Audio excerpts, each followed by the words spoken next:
welcome back to this channel. In this video, I'll be showing you guys where you can find the blue milkweed beetle. So I did use a sense booster again, but I don't think you need them because they're on top of the bushes like the one on the left there. They look exactly like that, but the difference is they're just blue.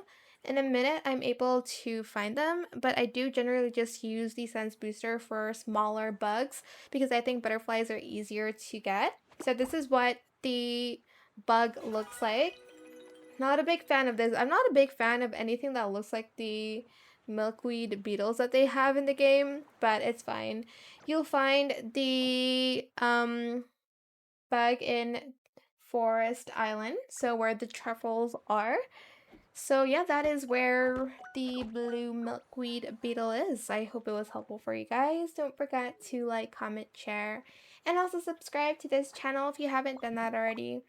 If you have any more questions about this video, just leave it in the comment section down below. I'll try my best to answer them all for you guys. And if you found this video helpful, please click the thanks button as well. That is it. Thank you so much for watching. Bye!